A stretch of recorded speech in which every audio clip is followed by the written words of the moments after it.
Okay, we will move on. Matters for council information, and this is, we do have on the agenda an update from the Denver Sheriff's reform, and so Stephanie O'Malley, who's the Executive Director of Denver's Department of Safety, and David Edinger, our Chief Performance Officer, and welcome Councilman Nevitt. Would you like to say good morning before they get started? Good morning, everyone. Yes, good morning. Chris Nevitt, representing South Denver's Lucky District 7. Sounded like Batman for a second. Terrific. Welcome, Stephanie and Dave. Good morning. Good morning. Thank you, Deputy Mayor and Council members, for allowing us to provide an update. We're committed to providing an update on regular intervals at these meetings, as well as whenever there are significant developments on matters related to the sheriff, or frankly, whenever you want an update, feel free to reach out to me or Stephanie and simply ask. We are well underway in conducting a comprehensive assessment of the Sheriff Department, which includes the entire organization and the way in which we deliver correction services in the City and County of Denver. That includes training, discipline, staffing, policies, and procedures. Basically, the scope is a wide one. We have a number of community forums established to reach out to the community. Those start in early September, and there are 4 of them. Those dates are being firmed up, but they will be communicated soon to you. One is the planned Cabinet and the Community meeting for September 6th and prior to that meeting. The recommendations from the committees that I'll describe in a moment will be moved to Executive Committee. The Executive Committee is steering the work of the 5 committees that are working in this area across a broad spectrum, and ultimately making recommendations to the Mayor for implementation. We think the work of this initiative will be wrapped up by the end of the year, but that by no means indicates that the work of reforming the Sheriff Department will be complete. That's going to be probably a multi-year effort, and requires us to bring the right leadership into the right organization to accomplish a world-class Sheriff Department. The city's also hired Jim Davis, who has many years of law enforcement and public safety experience, including being the special agent in charge at the regional FBI here in Denver, as well as spending the last few years as the Director of Public Safety for the state of Colorado. So that's the background. The work itself is divided up into 5 committees. Those are organizational review, recruitment, review of HR, human resources, the work of the task forces, which had already kicked off under the direction of Executive Director O'Malley and Sheriff Wilson several months ago, and the community outreach, the community piece of this, which includes media communication to individuals at community meetings like the ones I just mentioned, and then, of course, we never want to forget about the internal communications, especially to the deputies in the Sheriff's Department, so they know what's happening and what the timeline looks like. I want to let folks know that during this work, if there are short-term actions that we can take, we will. None of those have surfaced so far, but we don't have to wait for everything. But we will refrain, most likely, from any major organizational changes until the work is complete at the end of the year, because we want to make sure that the incoming leadership team fits with the new organization, and we don't do something now that we have to undo later. All of the work that I'm describing here will be handed off to the independent third-party firm that I expect will have hired in early September. So the work that I'm describing is all part of a greater set of work that will feed into that group. I'll describe what the various groups are working on. The Organizational Review Committee has 3 parts. There's an there's an Office of Human Resource Assessment of the Sheriff Department that is in draft form and is expected to be finalized in September, and will be handed off to this third-party firm. The peak performance team is actively engaged right now and for the last several weeks out in the Sheriff Department, understanding exactly how the operation runs today. Some of the things that we're looking into there are the post matrix, which is a fancy term for where is everybody and what do they do, and making sure that that model actually fits with reality, and that firm that we're bringing in has a starting point there. Also the relief factor, which is how you figure out how many FTE, how many full-time equivalents are required to staff a given post. You start with, for example, the total number of hours available, and you have to subtract out the work of or the administrative tasks and the training and that kind of thing to arrive at that number. If you don't have those two pieces accurately modeled, you don't know how big the sheriff department needs to be, and so we're checking that right now and creating that base case. And then the final piece will be this work of this independent firm, which takes all of that work I just described and all this other work I'm about to describe and assembles it into a final set of recommendations that we can evaluate. The HR Human Resources Review Committee is looking at issues such as civil service and career service, internal affairs, the backlog that's there and how to clean that up and get us caught up, those types of issues. The Recruiting Committee is not expected to really get going until late September, early October, because we realize it's hard to recruit for a sheriff when you don't know the type of organization and the type of leader you're looking for. So instead, we're going to do much like what we did with the Denver Police Department, define the type of organization we want first, and then look for a leader like a Chief White who fits with that model, whatever that model turns out to be.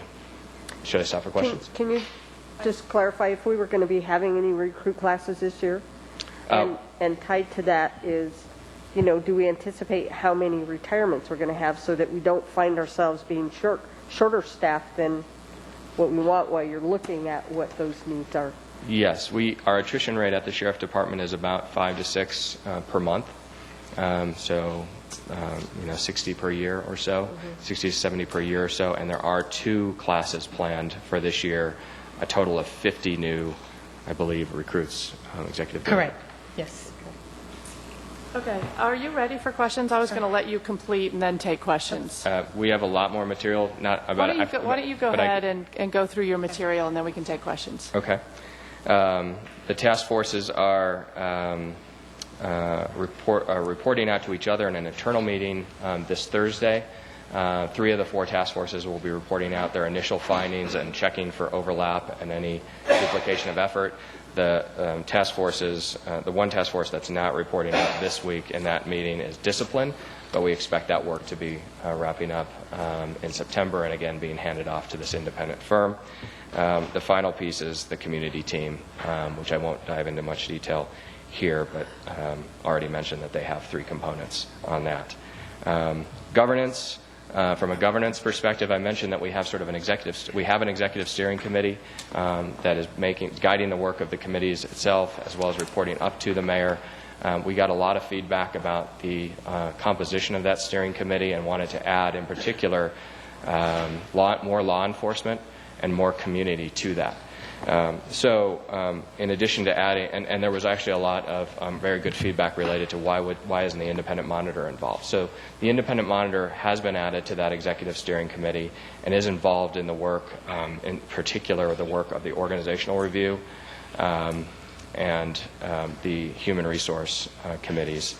In addition to Nicholas Mitchell, we've also added Regina Herder, who's the executive director of the Crime Prevention and Control Commission.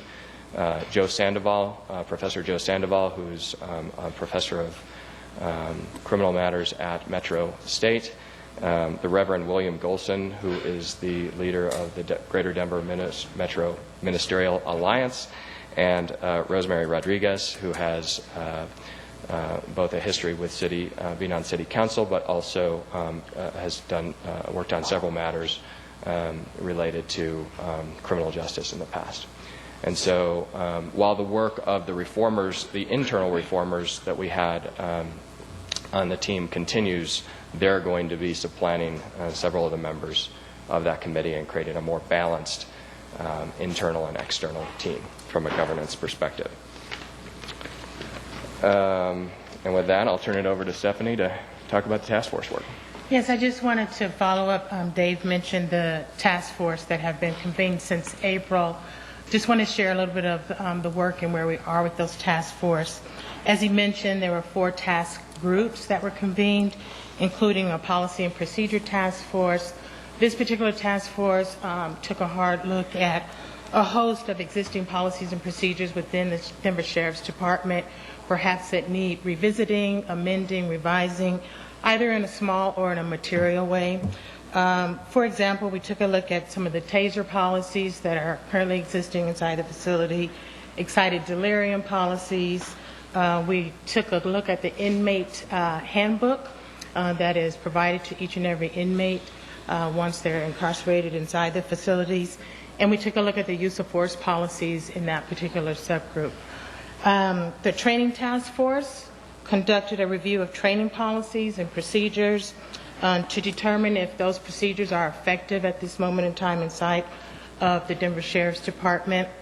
That work is ongoing, as well as the other committees at this time.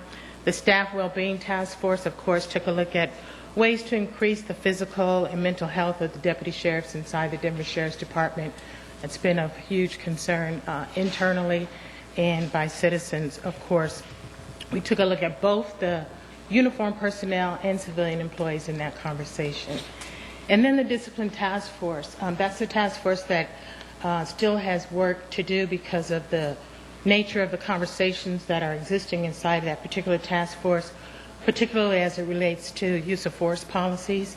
That group has taken a hard look at the existing use of force policy inside the Denver Sheriff's Department and the discipline associated with violating the policy. There's been some real material suggestions put on the table relative to revising that policy, particularly in light of some of the things that we've seen in recent times. So they'll continue to do that work. Hopefully that particular committee's work will be wrapped up in the next couple of weeks, but we wanted to take the time to have that very, very critical conversation with that group, and it's taken a little bit longer than the others. Okay? Okay, we have several questions. We'll start with Councilman Herndon. Thank you, Deputy Mayor. One, David, Stephanie, I sincerely appreciate you all coming to give us an update. You all have information that's going to, and a huge task before you, and I appreciate the fact that you all have expanded your committees to have some more people on there. I still believe that is it appropriate to have a member of council a part of this committee. I think it is a miss to not do this, and I will just say this council went until midnight last night, and most people didn't go to bed until 12:30, 1 o'clock, yet on a quick turnaround, look at the turnout that we have right now. So if there's a question that this topic is not important to council and that a member of council cannot find the time to make the meetings for this committee, I think is a miss. And so I would certainly once again like to request to the administration that we have a member of a council a part of this executive committee. Thank you, Deputy Mayor. Thank you. I'm going to try to go in the order that I saw your hands come up. Councilman Lopez. I would have to agree with that. I think, and not just on a committee, I think that the council needs to be represented on an executive level. I think there's 13 members, 11 districts here. For us not to have representation, I think that's just a missed opportunity. I think there's a lot that we can add, being that there's 13 different council people, have multiple committees. I just wanted to second our president in requesting that a council member be added to the main committee. Is it appropriate to respond? Oh, absolutely. Chair. Let me just reiterate, the administration, particularly the mayor, is, of course, wanting to keep City Council apprised along the way in this entire process. Again, as Dave mentioned, we will provide updates on a scheduled basis, on a basis that meets each and every one of your calendars. But it was the decision that and important to keep the executive piece of this conversation separate and distinct from the legislative piece of the conversation, because we know and we anticipate at the end of the day there are going to be several proposals that are going to be coming to council for consideration that perhaps are asking for material changes to our ordinance, perhaps to the charter, given some of the recommendations that we know may be coming down the pike. And we want to make sure that we keep those particular bodies separate and distinct as we go along the way. But again, are here to reiterate to you all that we will provide information along the way as we go through this process. Councilwoman Shepherd. I'm just going to second what, my two colleagues have said. I mean, the commitment has been to transparency in this process, and I think we deserve a seat at the table. I mean, what are you continuing to hide? That's the question that I have. I'm just going to leave it at that. But secondly, you talked very specifically about recruitment of a new head of the department, but I think we need to talk about the recruitment of the new officers. And we clearly have some very bad apples in our department. I don't want to continue to recruit other bad apples. I think our screening system needs to be stepped up quite a few notches. So if we're bringing on 50 to 60 new people, is that what I heard? You know, I want to make sure we got the best apples in the bunch. So I hope that's going to be part of that discussion. Thanks. Councilwoman, sorry, Just to go ahead. respond to that, as I mentioned, everything is on the table, and that is certainly included in the analysis we're conducting over the next few months. Councilwoman Kinich. Thank you. I support my president, but I want to ask a few questions. First, it's clear that you're taking this very seriously, but I think that the process you've described is very confusing. It's confusing to the public, it's confusing to the council. And particularly, I'm trying to understand why you would start 5, 6, 7 different pieces when you're going to have an expert coming in. So you're laying the table for someone who does this professionally, nationally, with other departments. And so first question, why not leave the work to the expert? Why are you starting all of these things? You know, whoever you hire may think you went about it all wrong, and it will be a waste of resources, and again, very confusing. If the goal here is a third-party evaluation, why are we not waiting for a third-party evaluation? So I'll just go through the questions because you may want to link them. So that's the first question. Second question, why is an efficiency evaluation part of this? We have, it just seems to me that these are apples and oranges. When we're talking about culture and we're talking about leadership and discipline, I understand that staffing is relevant, but to have efficiency individuals evaluating a law enforcement operation like it's a factory does not, to me, at all match the highest priority concerns that we have. So why is efficiency in staffing, again, why is that started now by folks who are not experts? I would argue that too much efficiency got us into this boat. We continually were told that, you know, one deputy to a pod of dozens and dozens of inmates was completely efficient, but clearly it led to problems. So I'm confused about that.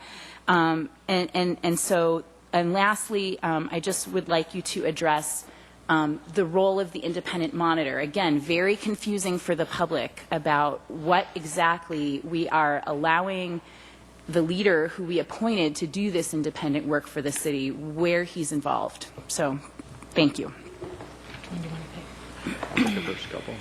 Let me speak to the efficiency question, and Dave can chime in here too. One of the challenges that is existing and apparent inside the Denver Sheriff's Department has all to do with numbers of deputies, overtime, conversations relative to staffing the facility.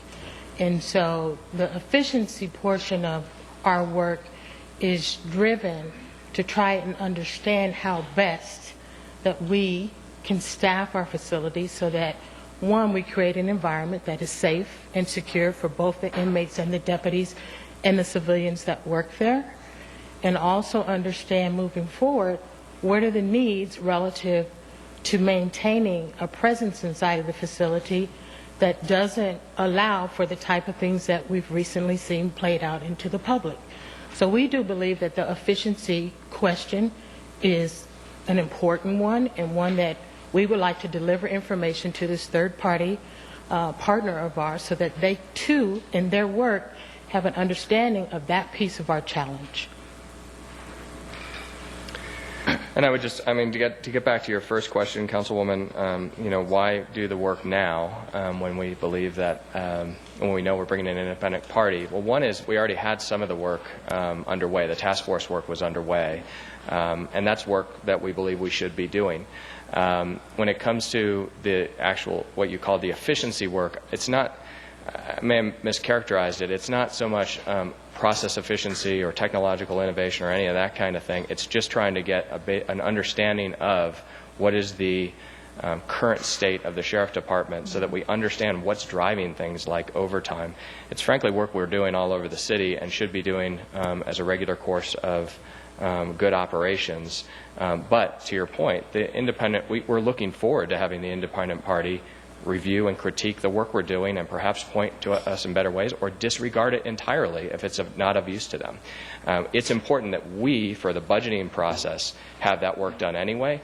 But we're making it clear to the potential parties we could be working with that they don't have to take any of the work that we're doing into consideration, or let me say this, they're free to disregard any of the information that we're providing them. But we would like to provide them with some of that because, frankly, time is of the essence here, and we don't want to wait too long. We don't want to make that group have to do a lot of work that we're fully capable of doing ourselves within the Department of Finance, within the agencies themselves. So I think those get the first two questions done. And then, I think when it comes to the independent monitor, I'll say that initially, we've talked about the fact that, initially we thought that the monitor's role as being an independent monitor should preclude participation directly in the steering committee. We wanted him to be able to maintain that independent role of monitoring. But because then we realized that there wasn't anything that he had to vote on that might be coming out of the work that we're doing, that conflict didn't exist. In other words, he could continue to do that independent monitoring and being closer to the work that was happening was actually beneficial to him. Whereas with this group, we said there is a conflict there, and we want to be able to provide updates to you here, and as I said, anytime you want, or whenever a significant development occurs. Okay, thank you. We have several more questions. I have Councilwoman Ortega and then Councilman Nevin and then a couple more. I apologize. Do you have me? Did you have your hand up before, Council? All right, sorry. Councilwoman Montero, go for it.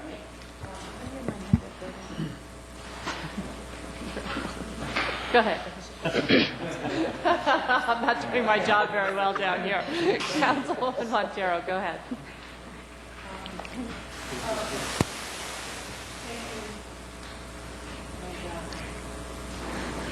But it just doesn't set a good tone for me. This whole entire process does not feel good. We were, not that I'm whining about it, but we were on the floor last night and we received a media advisory at 6:47 that this was going to occur today. So that gives me some pause in that. Give me some pause in a couple of ways. First off is that, we're not being taken very seriously. And I have to say that I don't understand that. And what I want to say is that there was a comment about there should be a division between the executive and legislative branch. And I get that to a point, except here's what I would like my colleagues to know. For some of those that just came on, well, not just came on, you guys are all like veterans now, but there were, through the ups and downs of Denver's history with law enforcement, there was one period of time where Mayor Hickenlooper actually appointed with the safety manager at that time, Al DeCabe, appointed council people from across the community to work on looking at the excessive force practices. And at that time, Councilman Hancock was on that committee along with myself. So to hear that there should be a division between the executive and legislative branch is very, very confusing for me, because it was actually that committee that formed the office of the independent monitor that you are heavily relying on today. So I don't understand that, and to be very honest with you, I do not accept it. Here's the other reason why I think that what has been communicated to us, while I appreciate the intent, what you've said to me kind of widens the gap as it relates to public trust. People call our office and they rely on us. Collectively, we represent thousands of constituents, and to say that we don't count is a slap in the face. And I'm going to tell you why. I represent a high number of people that are Spanish speaking. Who represents the Spanish speaking on this executive committee? Tell me who that is. Now, I think that there's a tendency, because this is going on in the county, in the jail, and people, maybe that's why it's gotten this far, because it's people that are in jail, and and they've committed crimes. But that doesn't mean and that doesn't allow for inhumane kind of situations. And so I want to say to you, in the most sincere and respectful way, that what you're telling me is not acceptable. The other thing that I want to say too is that we are on the receiving end of mistakes that we didn't make. We voted on a colossal settlement, and now you're saying, well, you know, the executive committee, there shouldn't be a council person on there. But yet, you haven't mentioned the amount of the contract for this third party that you're talking about. If it's over $500,000, who's going to vote on it? It's not going to be anybody on that committee. It's going to be us. And we're going to be sitting there going, oh my gosh, we weren't included. We don't know what's going on. We're in the dark. We'll talk about it in executive session. And I just want to say that that is simply not acceptable to me. And that's my personal opinion. Do you all want to respond? Councilwoman Montero and all council members, I want to reiterate that you do count and you do matter. And I don't want you to feel that you don't. And I know that the mayor doesn't want you to feel that you don't matter and you don't care. Again, I just want to make the overture and the commitment to continually keep council abreast of this work along the way. That's all that I can commit at this moment in time, but I want you to hear that you do count and you do matter. And I don't want you to feel that you don't. And I understand your concerns. Okay, thank you. And I apologize, Councilwoman, for missing you earlier, and I'll go ahead and let you have a question. Councilwoman Montero said a lot of the things I was going to say. As my dad would have said to me when I was growing up, what are you thinking? I am astounded. I'm a pretty much go along, get along person, and yet you're going to bring legislation to us, and you're setting us up to be inclined to question every move. Mm-hmm. Furthermore, you're bringing settlements to us. You said that exactly. I don't have a whole lot more to say about this. I am very upset. District 10 has emailed me a lot on an issue that I usually don't get a lot of emails on. The public's upset, and I'm very upset. And furthermore, I can't believe we're having this discussion without the mayor in the room. What's up with that? Because Stephanie and David are up there listening to us and can't really respond. Oh, I think that our executive director of the Department of Safety and Dave have been able to address the questions. I apologize, Mayor wasn't able to make it this morning, but I know he'd appreciate having this conversation with all of you directly. I'm going to go ahead to Councilwoman Ortega, who has been waiting. Thank you. Thank you. I know it was the mayor's call to create this structure the way that it is, but I would respectfully ask for reconsideration because I think it is vital. And yes, we will be asked to vote on whatever the proposed changes or legislative actions may be. But I believe, just like when we built the airport, having city council members involved with that, having city council members involved with, you know, the whole structure of why we now have an independent monitor. These conversations go back years and years and years around our safety department.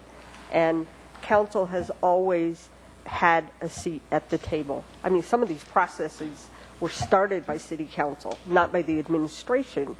And I just think it's a mistake, excuse me, not to have a member of city council involved in the process.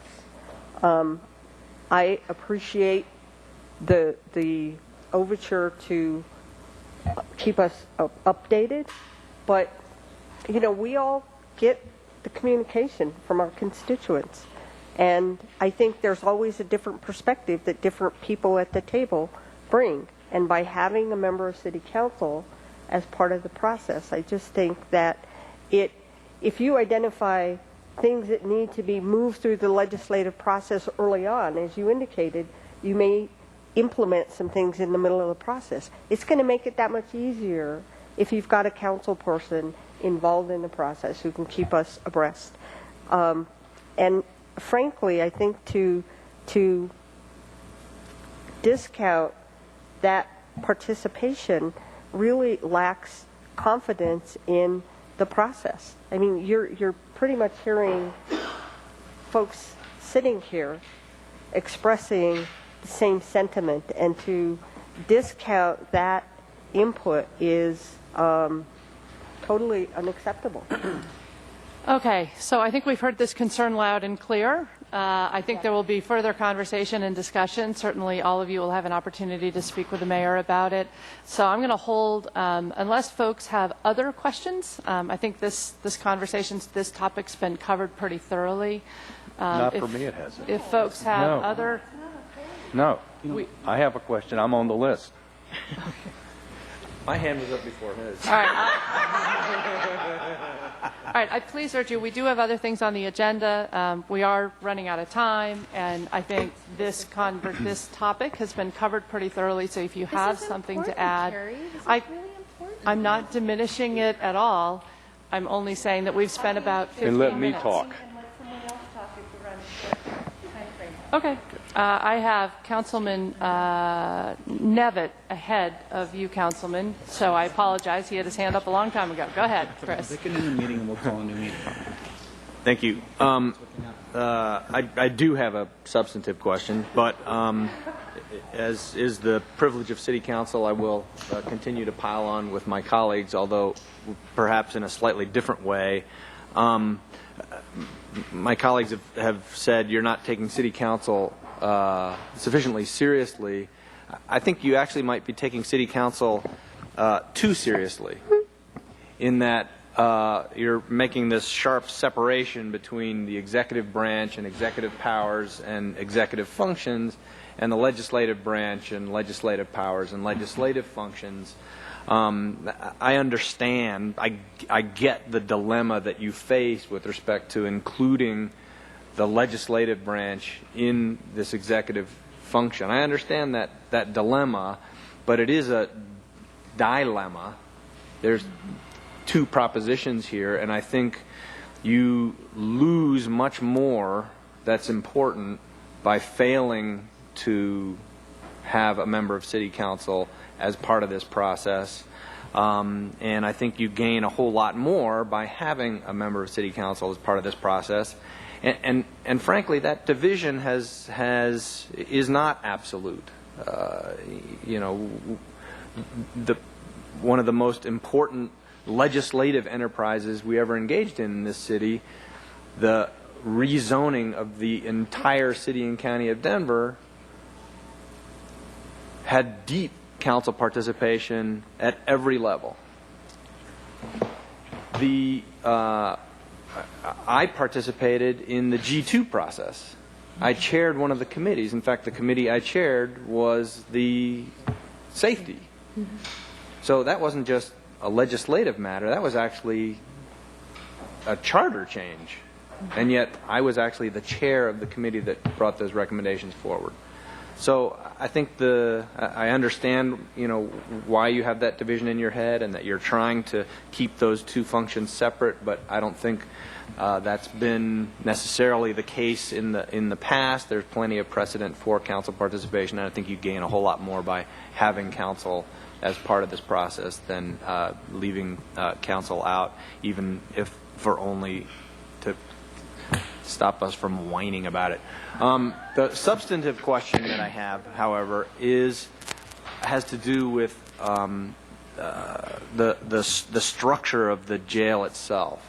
So you've talked about all the human dimensions, the recruitment of both a sheriff and sheriff's deputies, the efficiency, organization, decision-making, discipline, all that stuff. But one of the things that I've heard from a number of deputy sheriffs is actual sort of structural problems with the jail. So the 8-person cells rather than 2-person cells, the open format of the initial intake, that these are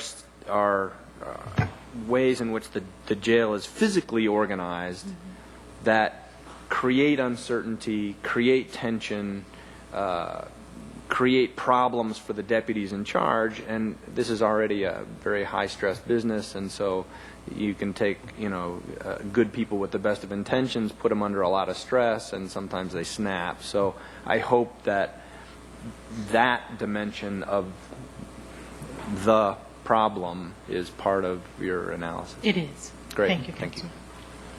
Thank you, Councilman. Okay, Councilman Brown, sorry for the long wait. Let's talk about the format. If we're going to do this again, these updates, Dave, you can't stand up there with a sheet of paper in your hand and rattle off names of new members to this task force. That's not acceptable. I want the outline the night before to know what we are talking about. I want to see those names. I want to see a bio by each one of those names. Please, to stand up there and just rattle off names, some people we know and some we don't know. Let's be more professional about how we are treated here. And I didn't like this format this morning. We're off to a bad start. I have attended 95% of the meetings for mayor council since I've been on council. And guess who else has? Michael Hancock. He sits in this chair 95, 96% of the time. Why he was not here today, I don't understand. The question I want to ask is, who arranged this meeting? The first update we've had with the mayor not being here, strategically, that was a poor decision, a very poor decision. And I hope we can get off to a better start next time, because we have to. This is just too important. Thank you. That's Okay. excellent feedback, and we'll certainly do our best to make that remedy. Thank you for the feedback. Thank you both for your time to be here to update council. And I know there will be plenty of opportunity for all of the members to have a conversation with the mayor. I think everybody who had their hand ups had an opportunity to speak. I know Councilwoman Lehman, you have not, so I'll let you say the final word, and then I know we're coming to the end of our time. Very quickly.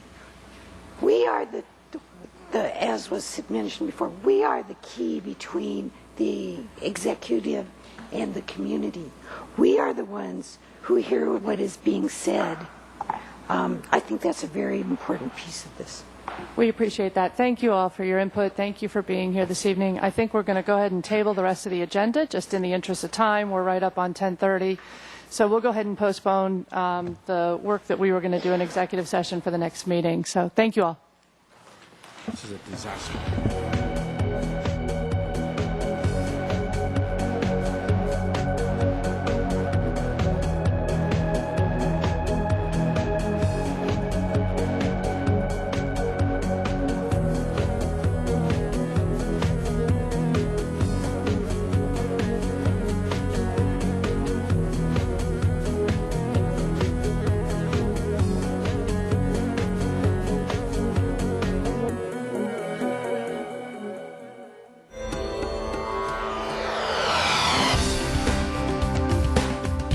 Denver 8 TV, your city, your source. Denver 8 on TV and online. Stay connected to your community, your city, your source.